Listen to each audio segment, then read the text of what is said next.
Hey, you guys, welcome back to our channels. Thank y'all so much for tapping back in. Listen, you guys, yes, you read that thumbnail right. QNT to 1738 from just the AI software sector alone. And yes, we got some secret sauce coming from the QNT that we're going to pick at and expose inside this one. So you want to stick around, okay? What you got to tell the people, Maximus? Well, you guys know the drill. It does help the channel, so we always try to do this. And the only reason why we mention this is because we actually do sell some of this, and it's lucrative for us and so on. So yeah, we do provide a lot of free content, but nonetheless, it does give you some savings. It is the decent wallet. Get yourself a significant discount. There's also BTCC above Channing's head. Get yourself $10 minimum of free USDT, and you can swap that. And then when you swap it to your decent wallet, get it off that exchange if you choose to do so. Or if you want to use leverage, use a demo account, again, up to 500x leverage. We were kicked off of MEXC. We were kicked off of KuCoin, right? And a lot of you guys did do the leverage on those. So cool thing about this, you can do your XRPs, you could do your Jasmines for crying out loud. There's XLM on there and so on. So it's been around since 2011, one of the world's oldest exchanges, and they never had a major incident. So check that out. So we're going to play this brief little ad, and we'll come right back. If managing your crypto feels like solving a puzzle, it's time to switch to Decent Wallet. It's just a few taps. You can manage, track, and secure your crypto with unmatched ease. And here's the best part. Grab your Decent Wallet at a discounted price by using the referral link below. Don't miss out on making your crypto experience smoother and more secure. All right, welcome back. Let's jump into what we have. So this was going to be at the end of the last video. We encourage you to watch our last video about Quant, Hedera, and even Constellation Day, when we were talking about the whole thing of AI agents and workflows, okay? So that topic of AI agents, let that get stuck in your head for a brief moment. We're going to pull up some info about this. And what do we have? Well, here it is from Google, believe it or not. It says specifically, how big will the automated workflow AI market be by 2030? It says global artificial intelligence, which is AI, software market size is forecasted to reach 98 billion in 2024 and grow at a compound annual growth rate, which is CAGR, of 30% between 2023 and 2030. And by 2030, the AI market is estimated to be a value at roughly 391 billion. Okay, and that comes from ABI research technically. Now, as I take you to this next part, if you're busting out your calculator, let's be conservative about it. Seriously. I know a lot of guys feel as though like, oh, he's just going to mention 100% of that market. No, I'm not. I'm not going to do that. But I do think it's safe to say that quant specifically could very well do 10% of that. Okay. And so if that's the case, that would pull this to, as we know, 369, and that number in front of it is 39 billion roughly. Okay. Now also remember that. So 39 billion, really, Max? Well, there's a site. It's called With the Market Cap Of. A lot of you guys are familiar with it. Let's take you over to some examples. But before we do so, try to get that 39 billion stuck in your head. Well, currently speaking, again, we're not in 2030 yet. Do we have anything to compare this at all? Okay. Well, as you guys know, QNT's hovering around what, $88, $89. We've gone up. I took advantage of all those $65 sales and $55 sales, but hey, to each his own. I get it. Do we have any examples? The examples that we have is Dogecoin.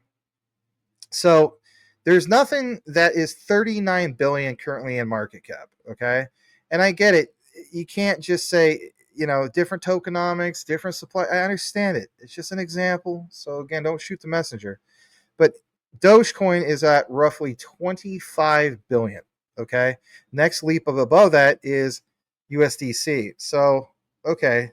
What about Dogecoin? That would be kind of somewhat close, off about 6 billion. Well, with QNT, with the market cap of Doge, puts QNT at $1,738. That's roughly close to a 20x. Now, me and Channing, I mean, I think I speak on behalf of Channing. I'm not really into QNT for that amount. I mean, 20x is nice, right, bro? I mean, they are. But I'm also not complaining that 10% off of that sector alone for AI, that's not too shabby. And that's just one little sector and one little amount of 10% from that sector. Before we kick it into QNT Secrets Exposed, just kind of want to get your thoughts because we did cover quite a bit about quant, Hedera, AI agents, and this new quant flow and workflow integrations, Constellation DAG part of the mix. Some of your thoughts based on those findings, Channing. It's just a lot going on, but just knowing that 1738 and understanding, like you said, that is literally just one use case. Now think of all of the use cases quant will have that tap into quant flow and quant scripts and will pay scripts and overledger and any other product that the team rolls out. Even things like what we found with Amazon, with things like quant authorize, and know that all the stuff that goes through authorize goes through Overledger. And we know that all of these things utilize QNT. All of these different integrations from your Make and your Zapier and your Pipe Jeans and your Whippy or whatever that new integration is called. All of these things will be pieces of different sectors, and all of them will combine into a price that clearly none of us are ready to see. I say all the time that quant's next major move will completely price retail out. And I truly feel that in my heart because we know that we hover around 200,000 or so on exchanges. So it's not very many that's left to just be snapped up instantly. You know, these days of quant being under $100, people we're going to look back and we're going to say either thank you, I took advantage of it, or oh man, I missed the boat, and they're going to be singing their shoulda, woulda, couldas, because that move from where we sit now to 1,000 is going to happen extremely fast, and from there, the sky's the limit. Because utility in motion is just that. It is the utilization of these processes flowing through different distributed ledger networks globally at massive scale, because you have your regular retail person utilizing the services, whether they know they're utilizing Overledger, whether we have that Oracle integration with 30,000 clients and like what was like 1 point something million customers they interact with a day. Think about when all those processes start flowing through Overledger. Think about the market that is going to be captured and what the potential price is going to be based off of all of the sectors that QNT will touch, based off of the utility that it is bringing to the market.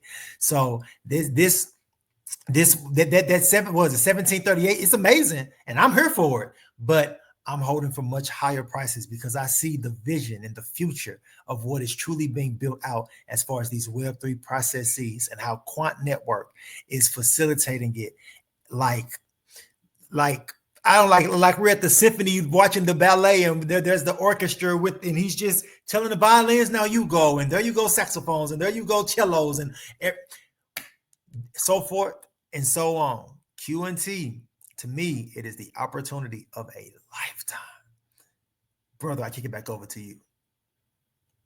It is the opportunity of the lifetime. I mean, you know, what if one of those is a cello that's like a Stradivarius or something like that, you know?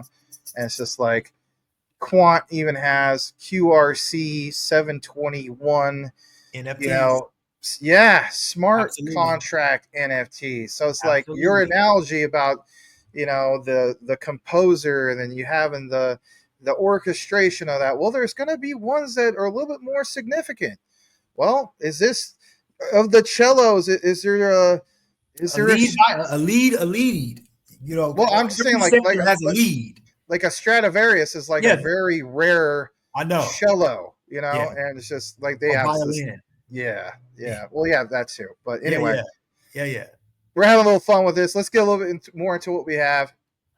So an announcement. Okay, you guys know I got banned from the Quant Network from picking around a little bit too much, right? So I gotta kind of activate my old college days of, if you guys ever went to college, like there's the class is called critical thinking.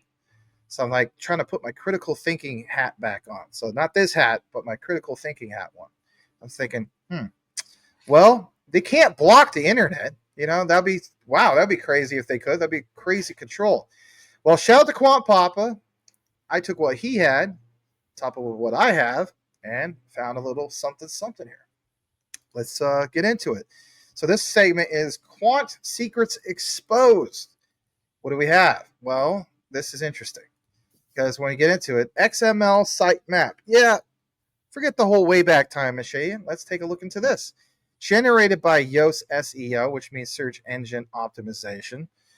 This is a XML sitemap meant for consumption by search engines. You can find more information about it through, of course, sitemaps. Now, I want you to pay attention to where it says what was last modified. In the timestamps, you see it was this year. In the timestamps, you see as of recent of, let's face it, just a few days ago. But Quant Network, where it says sitemap, page sitemap, people. Pay attention to the part about the people. All right. So we get further into this. I know exposing some things here. It is what it is. All right. So hopefully you guys appreciate this. On those URLs that they want to keep hidden, you see, for example, Helen Commit, Neil Smith. We know about Neil Smith. We've done a few outlines about him. Dr. Luke Riley, Quant Editorial Board. You see all these people, Gilbert Verdi, Martin Hargreaves, so on and so forth, Guy Dietrich, David Yates, right? A whole bunch of people here. Bottom one mentions this guy named Gonçalo Lima. Pay attention to him. Now, that was last dated and modified on April 24th as referenced on the bottom right. All right. Here's why, again, you want to point this out. And, of course, just in case you missed it, Quant Papa was pointing out, hey, look, there it is. All right. As I take you over to this, I want to point out some other key things. And in the key things, you're going to see some eye-opening things, to say the least. And basically, let's switch it over to this tab. Well, who in the world is this guy, and why does it matter to you? Well, I don't need the WayBack time machine. I just need other plugins, other ways of acquiring what we need to bring it to you guys. Head of partnerships. Gonçalo Lima, this guy that they want to hide from the world, is the head of partnerships at Quant. Previously, he was the capital markets ecosystem at R3. So the guy from Quant was the former guy from R3. Let's go. And sat as co-chair of Fixed Trading Community Digital Assets Technical Committee, had a role on the Interoperability Initiative. Wow. And for over a decade, he was Macro Chief Operating Officer at Standard Chartered Bank. Wow. We talked about that hypothetical situation. And before that, he worked at product control at BNP Paribas. He represented SCB at Global FX Division and was the chair of steering committee in 2020 and 2021 at SCB. Gonçalo has helped to deliver several change projects and digital initiatives in financial markets. Gonçalo holds a finance and banking MSc with distinction from the University of Portsmouth and economics degree from Nova University, Lisbon, Portugal. You try to go there and find that yourself right now, you ain't going to find it. All right, a little bit more about this. So what's interesting is when you get further into this, you will see some other things. Okay, so they kind of somewhat added some stuff since then. Like right now, you can go to quant.network/people/Gonçalo Lima, but it's the edits. There's certain things that they just decided to like inject and take away and so on. So technically speaking, you can kind of find it over on Quant Network. All right, here's where it gets a little bit interesting, okay? Because when you see it, remember how we talked about BNP Paribas? All right. The headquarters of BNP Paribas is in Paris. Remember how we talked about Christine Lagarde and the whole thing of the European Central Bank? I get it. Well, here's something I thought was eye-opening. If you go more into the Wikipedia entry of BNP Paribas, you see, for example, this. One of the major shareholders is, in fact, BlackRock with 6.9% of that. Okay. European institutional investors represent 37.7%, and non-European are 32.5%. But again, BlackRock. Interesting. All right, a little bit more about this. If you go over to quant.network/post.sitemap.xml, again, my different way of going through this, you will see here this, and that the sitemap contains 238 URLs. And in those URLs, a lot of things are kind of missing. Why is that? So for one, you see all this stuff about Andrew Carrier. You see the whole thing about Quant Network, Guy Dietrich. You even see things about like the Rockefellers that we covered. But so many different things here, right? And you could scroll for days. Perspectives of digital currencies. And just, again, you kind of get an idea. And it really just goes further down. Well, one of the things that Quant Papa found out was this: intelligent corporate actions. Corporate actions such as dividend payouts, bond issuance payments. Remember how Channy and I talked about the other day about bonds? So it says, or profit sharing require precise calculation. The whole thing of timely, well, what is referred to as disbursement, regulatory compliance, as Gilbert Vernon pointed out, legacy systems and manual processes can often result in delays, labor-intensive processes, miscalculations, right? Well, here's where some of the findings are interesting. Remember how Quant PayScript just recently came out? Look at the bottom left of the pamphlet, though. Bottom left says March 2025, and it says Quant PayScript, the language of money. So interesting to see the timeline of this. But what's also more interesting is EBA Day, because when we get into this, it shares information here. And again, some of this stuff might go way over your head. You might have to rewind this. But it talks about how fintechs are now a critical pillar of modern banking. From a cautious start, how will the relationship between banks, fintechs evolve in 2025 beyond? And what partnership challenges need to be overcoming the whole achievement of a strategic partnership, delivering successful outcomes for all stakeholders? Well, in my opinion, back to this guy who is supposed to be the head of partnerships, and back to the whole idea of his BNP Paribas plug, and back to the whole thing that he is part of being part of capital markets ecosystem lead over at R3. So this is a major deal moving forward. And again, let's jump back to the visual, because when we get into it, it's the whole thing of the outcomes, accessing new customer demographics or overhauling legacy systems. What unexpected benefits accrue from strategic partnerships? So there's a speaker here. His name is Alistair Brown from EPAM. Now, you may be wondering about that. I'm ahead of you. He's the vice president of open banking and payments. Alistair has held senior roles at American Express, Visa, MasterCard Advisors, and First Data. If anything, this guy might have been a guy in the background who helped get this whole thing done with the RLN and RSN, but I would rather give that more to, obviously, Citi. Whatever the case be, he also was a partner level with the positions over Capgemini, KPMG, and also he founded leads of the Global Open Banking Payments Group. He addressed key themes in financial services, digital money. We know about quant with programmable money, alternative payment methods, data monetization. Channing and I just talked about that the other day, of Hedera and AI agents for that monetization. By all means, watch that video. You'd be glad you did. And look at this, financial cybersecurity. I'm thinking him and Gilbert worked together years ago. Maybe we'll never know that, but that makes sense. He also established EPAM's internal academy, I should say, of open banking and payments, cross-training of over 1,000 EPAMers. That's abbreviation. His recent work is with the National Bank of Georgia, developed 5 use cases for central bank digital currencies using blockchain tech. And Alistair is a judge for the Payments Association Awards and sits on the board of Armenia's National Switch, ARCA. That's amazing. We always talk about flip of the switch. I don't know. It's kind of funny. All right, a little bit more about this, okay?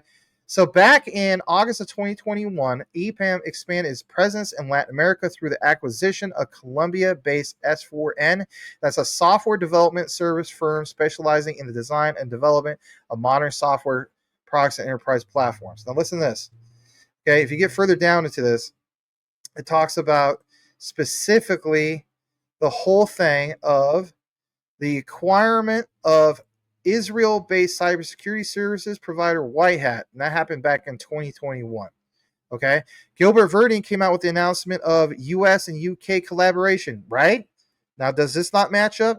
2022, EPAM announced several strategic acquisitions and investments, including a majority stake in U.S. software firm Contino and a minority stake in UK AI-driven data analytics firm Noodle.io. Does that also not pound home a little bit more of what we shared with you guys the other day? Again, watch that video because otherwise this a little bit goes past your head.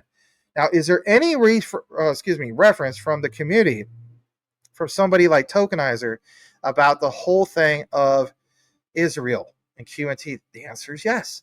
Bank of Israel picked 14 fintechs for the Digital Shekel Challenge, and the Ball launched their CBDC sandbox earlier, inspired from Project Rosalind.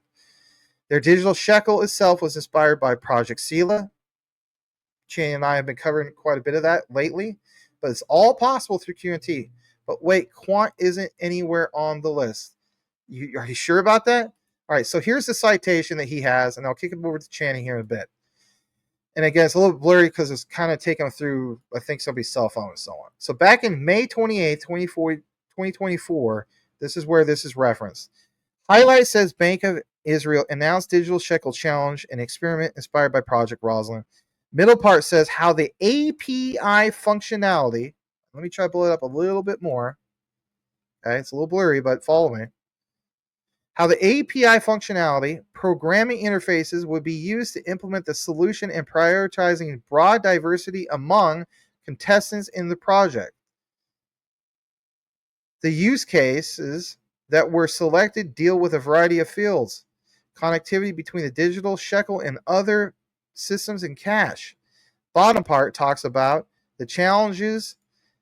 Sandbox will begin operating at the beginning of August, at least that was last year. The products of the challenge will be presented at the concluding conference at the Bank of Israel, which will hold at the end of October, and that already happened. So there's that. I'll kick it back to Channing because the last part will show you some things about what I would like to refer to as this offline CBDC and the whole thing of why Augustine Carstens was pointing out the whole thing of the internet. It is, in my opinion, again, it's just a theory, that now you will finally have an example of these offline functionalities, whether it's offline over wallet, offline CBDCs, offline, you name it.